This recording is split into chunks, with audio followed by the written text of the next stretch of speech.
오늘 말씀 어디 볼까요? 에스겔 3장. 에스겔 3장. 에스겔 3장의 말씀이요. 그러면 4절에서 11절 말씀 한번 보겠습니다. 하나님께서 부르시고 택하셔서 하나님의 자녀들에게 여러 가지 은사들을 주셨어요. 근데 오늘은 에스겔 선지자를 통해서 하나님이 이마가 굳고 마음이 굳어버린 네 동족 이스라엘에게 가서 여호와의 말이라 하면서 전하라고 하신 말씀을 일러주고 계십니다. 종의 사명이 무엇인가? 대부분 종의 사명은 물론 병 고치는 은사도 있고 또 봉사하고 가난한 자에게 밥을 나누어주는 은사도 있습니다. 그런데 주의 종이라고 하면 하나님의 말씀을 대언하는 사명을 받은 자를 대표적으로 일컬어서 하나님의 종 이렇게 일컫기도 하지요. 종의 사명이 무엇인가? 하나님의 말씀을 전하는 것이 종의 사명입니다. 사람이 존재하는 이유가 무엇인가? 하나님을 떠나서 생각을 하게 되면 땅을 정복하고 또 자기의 탐욕을 채워나가고 자기가 원하는 바를 하나씩 구축해 나가면서 자신의 육신의 삶의 기쁨과 만족을 위해서 살아가게 됩니다. 그런데 하나님 관점에서 보시는 사람이 존재하는 이유는 조금 전에 말씀드린 땅을 정복하는 것에 대한 의미가 완전히 달라지는 거예요. 그리고 모든 생물을 다스리라고 말씀하셨는데 이것은 육신의 탐욕과 정욕을 위해서 땅을 정복하거나 다스리라는 의미로 말씀하신 건 아니죠. 하나님의 영광을 그 안에서 발견을 하라는 의미가 거기에 들어있고 지정의를 갖춘 인격체인 하나님께 지음받은 인간으로서 역시 인격체이신 여호와 하나님께 인격적으로 영광을 돌리라고 하는 의미가 여기에 들어가 있습니다. 하나님을 영원토록 찬송하기 위해서 사람은 존재해야 되는데 하나님께서 주신 자유의지가 결국 육신의 만족을 위해서 사용되어지는 경우가 거의 대부분이라고 할 수가 있죠. 근데 무엇보다도 인격적인 감각으로 나를 지으신 창조주 하나님을 찬양하는 것이 가장 적합하게 적극적으로 하나님께 영광을 돌리는 결과를 낳게 됩니다. 근데 그렇게 하려면 하나님의 영광을 발견한 사람이 다른 인격체에게 그것을 전달하는 것이 이제 필수적인 요소가 되는 거예요.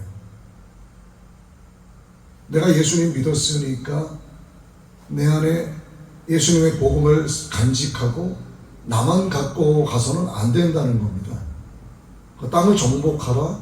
그리고 모든 생물을 다스리라고 하는 것이 결국 다시 돌아가서 말씀드리면 하나님의 영광을 발견하는 것인데 하나님의 영광을 나 혼자 발견하게 하시려고 예수님이 십자가에서 못 박혀 죽으신 게 아니란 말이에요. 너희는 땅끝까지 가서 복음을 전하라. 온 유대와 사마리아와 이 모든 곳에 다니면서 하나님 나라의 복음을 전하라고 지상 명령을 우리에게 내리셨기 때문에 우리는 세상적인 관점에서 땅을 정복하고 생물을 다스리는 것으로 해석을 하면 안 된다는 거죠. 이에 대한 가장 적절한 방법이 하나님의 존재 그리고 하나님의 뜻, 하나님의 영광과 하나님의 우리를 향하신 구속 사역 이것을 말씀을 통해서 전달하는 방법이에요. 우리가 가서 행동으로 이렇게 할 수가 없잖아요. 하나님께서 우리 인간에게 주신 정말 특별한 것은 우리가 말을 전할 수 있다는 것.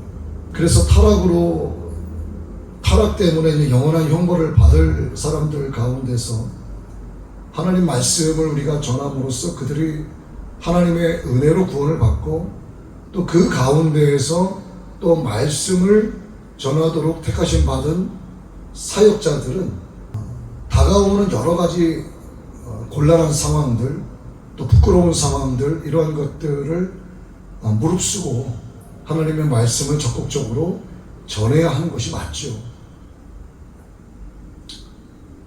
근데 그러기 위해서는 두려움을 극복해야 합니다. 하나님의 사역자들의 말씀을 전할 때 두려워하지 말아야 되죠. 그런데 목사들도 어디에 와서 말씀을 좀 전해달라 하면은 좋긴 좋은데 뭐를 전해야 될까 생각이 많아지는 거예요. 장례식장에 와서 입관 예배를 좀 드려달라 이렇게 요청을 받게 되면 입관 예배 때 전하는 말씀이 거의 정해져 있어요. 그렇기 때문에 그 말씀을 전하는 것이 좋은가, 아니면 유가족들의 마음에 깊이 새겨질 수 있는 또 다른 말씀을 전해야 하는가, 이렇게 고민하면서 기도하기도 합니다. 근데 우리가 고민하면서 기도한다는 것도 하나님이 기뻐하시는 방법이긴 하겠지만 성령님을 전적으로 의지하지 못한다는 쪽으로도 해석이 될 수 있다고 봐요. 성령님께서 열어주시는 입으로 가서 남은 유가족들에게 복음을 전하는 거죠. 입관 예배라고 하는 것이 관에 들어가는 시신을 놓고 말씀을 전하는 게 아니잖아요. 살아있는 자들에게 말씀을 전하는 건데, 전하는 목적은 뭐냐면 그게 발인 예배가 됐든 입관 예배가 됐든 어느 곳에서 말씀을 전하게 되든 간에 결국 예수 그리스도를 전하는 건데, 예수 그리스도를 전하는 이유는 복음을 믿고 예수님을 믿고 하나님의 은혜로 구원을 얻게 하려 하는 그 이유 하나밖에 없는 거예요. 이게 우리를 향하신 예수님의 지상 명령을 수행하는 길이기 때문에 그렇습니다. 그렇기 때문에 어디에서 와서 말씀을 전해달라고 해도 그게 주일 예배가 됐든 이렇게 매일 우리가 드리는 찬양 예배가 됐든 또 기도원에 요청받아서 기도원에 가서 말씀을 전할 때가 됐든 두려워할 이유가 전혀 없다는 거. 하나님께서 이렇게 복음을 전하도록 기회를 주신 것만으로도 감사하고 기뻐해야지. 그래서 그 감사와 기쁨이 먼저 돼야 되는데 두려운 마음이 먼저 생기는 경우가 적지 않게 있다는 거죠. 하나님께서 세상 끝날까지 항상 함께 하시겠다고 약속도 해주셨고, 또 거듭 두려워하지 말고 담대하라고 격려도 해주시는데 우리는 연약하기 때문에 자꾸 두려워하게 됩니다. 성경에 무엇이든지 전에 기록된 바에 보면 우리의 교훈을 위해서 기록된 것이기 때문에 로마서 15장의 말씀대로 해당되는 자가 누구냐 하면 말씀을 읽는 자에게 해당이 된다는 것, 그리고 말씀을 듣는 자에게 해당이 된다는 것, 또 말씀을 전하는 자에게 역시 해당이 된다는 것. 근데 하나님의 말씀을 듣기도 거부하고 읽기도 거부하고 전하기도 거부하면 아무리 우리의 삶에 유익한 말씀이라고 하더라도 그 나하고 관계가 없는 말씀이 된다는 거죠. 우리가 이렇게 하나님의 말씀을 읽고 듣고 전하는 가운데에서도 우리가 두려움에 떨고 있다. 만약에 그렇다면 그것은 작은 믿음이라고 보기에는 조금 어렵고 좀 불신앙에 가깝지 않나, 이런 생각이 좀 듭니다. 근데 두려움에는 형벌이 따른다고 성경은 기록을 하고 있어요. 요한일서 4장 18절의 말씀을 한번 보겠습니다. 자, 볼게요. 사랑 안에 두려움이 없고 온전한 사랑이 두려움을 내쫓나니 두려움에는 형벌이 있습니다. 두려워하는 자는 사랑 안에서 온전히 이루지 못하였느니라. 우리가 예수님을 믿으면 사실상 두려워해서는 안 되죠. 왜냐하면 살아가는 동안에 접하게 되는 생사, 화복, 모든 것이 예수님께 있고 그분이 하나님이시고 그분이 영원한 생명이시고 그분이 그래서 복음의 주체이시고 본질이신데 내가 그분을 굳게 믿는다라고 말하면서 우리가 살아가는 것 안에서 두려워하고 내가 교회를 다니고 신앙생활을 하면서도 뭔가 모르게 쫓기는 삶을 사는 것 같고 뭔가 모르게 자꾸 짓눌려 있는 삶을 살아가는 것 같고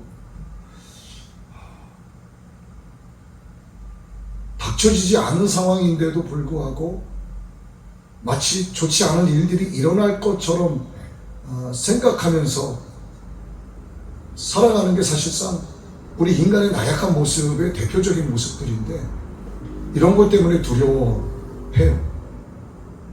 저도 예외는 아닙니다. 다 마찬가지예요. 예수님 안에 굳은 믿음이 있으면 두려워하지 말아야 되는데 두려워하는 거 이게 과연 작은 믿음일까?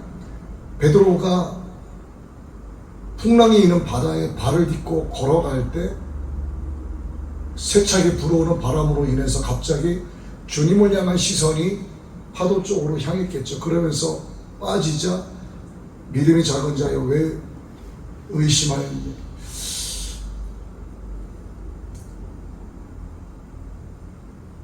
물론 구원을 받을 수는 있겠지만 두려우면은 형벌이 따른다는 말씀도 우리가 간과해서는 안 된다고 생각을 합니다.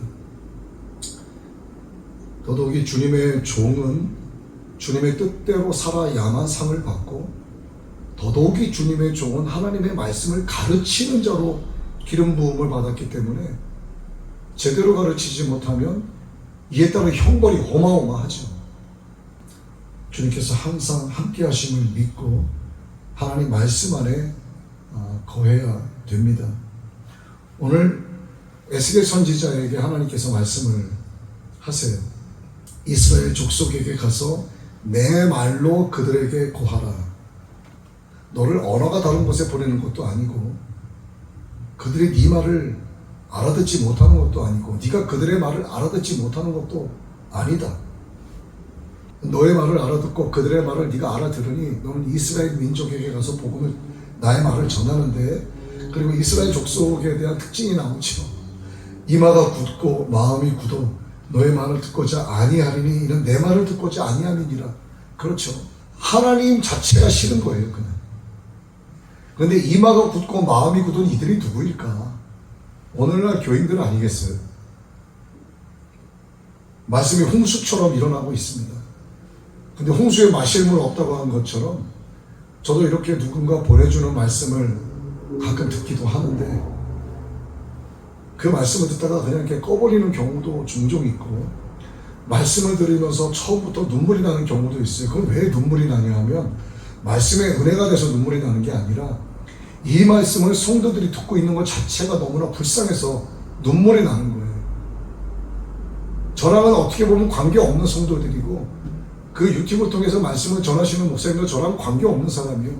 그가 그렇게 하거나 말거나 그의 성도들이 듣거나 말거나 나랑은 관계없을 수 있겠지만 그런 말씀을 들을 때 이렇게 눈물이 나는 거는 제 해석이긴 하겠지만 정말 주님께서 슬퍼하시는 것 같다는 마음이 들고 정말 그 성도들을 사망의 길로 인도하고 있는 그러한 설교 흉내내는 말씀을 전하는 것들을 들으면 정말 마음이 너무 아프고 속상할 때가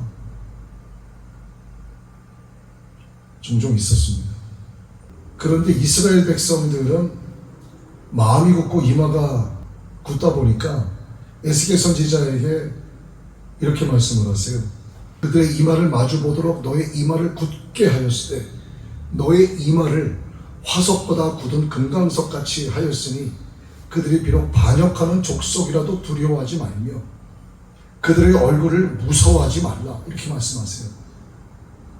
우리가 거리에 나가서 전도지 돌리고 물론 제가 지난달에도 그 전도 관련된 사실 잘 다니진 않지만 우리 개척교회니까 저도 이제 한번 가봤어요. 그 세미나에 가봤는데 전도지를 천장만장 거리에서 돌려도 한 사람도 안 오더라가 결론이었어요. 알고 있죠.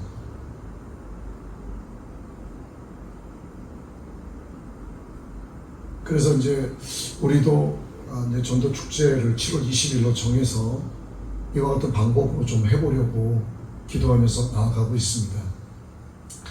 그런데 그걸 알면서도 거리에 나가서 전하고 집집마다 문에 전도지를 꼽아놓고 다니는 이유가 무엇일까를 정말 제 속을 다 이렇게 까뒤집어 놓고 한번 생각을 해봤어요. 하나님께서 기뻐하시기도 하겠지만 마음 한구석에 어떤 마음이 드냐 하면 이게 내 만족도 있더라고요. 뭐래도 해야지. 안 하면 불안한 거예요. 안 하면 하나님께 눈치가 보이고 이거 안 하면 하나님께 혼날 것 같은 느낌이 들어서 그런 마음 없애기 위해서 나가서 전도하고 그런 마음 없애기 위해서 나가서 문에다 전도지 꽂고 다니고 이게 과연 내가 복음을 전하는 자세의 자세가 맞나? 아니면 내 마음의 평정심을 찾기 위해서 내가 전도하는 척을 하고 있나? 솔직히 말씀드리면 전도하는 척을 좀 많이 했던 것 같아요. 사람들이 듣든지 아니 듣든지 우리는 말씀을 전해야 되는데 그 가운데서 택하심을 받은 자가 있는지 없는지 알 수가 없고 하나님의 말씀을 청종하는 자가 있는지 없는지 우리가 알 수가 없어요. 그들이 거부하더라도 무조건 말씀을 전하라고 하시는 게 하나님의 뜻이기 때문에 우리는 전해야 합니다. 말씀을 듣는 자가 단 한 사람이 없어도 그 시간이 되면 하나님의 말씀을 전해야 되고 100사람이 있든 1000사람이 있든 한 사람이 앉아있든 관계없이 하나님의 말씀을 철저하게 내 마음에 받아들이고 이걸 나의 마음에 하나님의 말씀의 능력이 되게 해서 그 말씀을 전해야지 정말 내 생각과 지식에 빠져서 하나님의 말씀을 내 멋대로 해석해서 전하게 되면 정말 하나님의 그 자녀를 하나님의 자녀가 되지 못하게 하고 그냥 그래 너의 자녀 해라 그런 사망의 길로 이제 인도할 수밖에 없는 그런 하나님 보시기에 합당하지 못한 일을 하게 되는 거죠. 하나님은 그동안 완악한 인간들이 돌아와서 회개하기를 원하고 계시고 그래서 우리를 향해서 이제 오래 참고 계시고 그래서 여호와의 말씀이 이러하시다 하면서 자기의 종들을 세워서 자꾸 말씀을 전하게 하시는 거죠. 근데 선한 일에는 반드시 박해가 따르기 마련입니다. 하나님이 기뻐하시는 일을 하는 곳에 성령이 임하는 곳에만 가서 해야 되는 게 아니라 성령이 임하지 않은 세상 한복판에 가서 복음을 전하는 것이 사명이니까 이제 그곳에 가서 전하게 되면 그곳에 이미 존재하고 있었던 악한 영들, 귀신의 영들이 그걸 싫어하죠. 그럼 어느 누군가를 통해서는 반드시 전하는 자를 박해하고 핍박을 하게 되어 있습니다. 우리가 거리에서 전도할 때도 그렇고 집집마다 다니면서 전도지를 꼽을 때도 마찬가지고 항상 보면은 그냥 넘어가는 일이 거의 없는 것 같아요. 에스겔이 두려워하는 마음이 있었어요. 완악한 이스라엘 자기 동족에게 가서 하나님의 말씀을 전하라고 하는데 듣지 않을 게 뻔한데 에스겔 선지자라고 뭐 사람인데 두려움이 없었겠습니까? 하나님이 그 마음을 아시고 네가 그들의 얼굴을 마주하도록 네 얼굴을 굳게 하고 이마를 마주보도록 네 이마를 굳게 하시되 네 이마가 화석보다 굳은 금강석같이 하였으니 그들이 비록 반역하는 족속이라도 두려워하지 말라. 그들의 얼굴을 무서워하지 말라. 그러니까 그들이 완악하니까 이거보다 더 강한 마음을 에스겔에게 심어주셔서 그냥 가서 무작정 전하게 하시는 거죠. 그래서 듣든지 아니 듣든지 전하라는 것이 하나님의 뜻이죠. 듣는 자가 택하신 자인지 아닌지는 우리가 모르죠. 그렇기 때문에 우리는 때를 얻든지 못 얻든지 또 그들이 듣든지 아니 듣든지 하나님의 말씀을 전하는 것이 우리의 사명입니다. 오늘 하나님께서 에스겔을 선지자로 부르시고 또 이스라엘 그 완악한 마음과 이마가 완악한 민족에게 동족에게 가서 말씀을 전하라고 하시고, 마음이 완악한 것은 뭐냐 하면 사울과 같은 거예요. 이마가 굳은 것은 세상의 것으로 꽉 차 있다는 겁니다. 세상의 지식과 경험과 사상이 꽉 차 있는 거예요. 하나님의 복음이 들어올 틈이 없습니다. 그들의 머릿속에 들을 귀가 없다는 거예요. 그럼에도 불구하고 하나님이 전하라고 하셨기 때문에 우리는 오늘 우리에게 주시는 말씀으로 그대로 받아들이고 하나님의 말씀을 전하고, 또 전할 때 들려오는 말씀이 있으면 그 말씀을 마음을 열고 또 이마를 굳게 하지 말고 하나님 말씀에 아멘하고 받아들이는 것이 하나님의 기쁨이라고 하는 것을 우리가 오늘 깨닫게 되기를 바랍니다. 이 말씀이 우리 안에서 생명이 되고 능력이 되기를 예수님의 이름으로 축복합니다.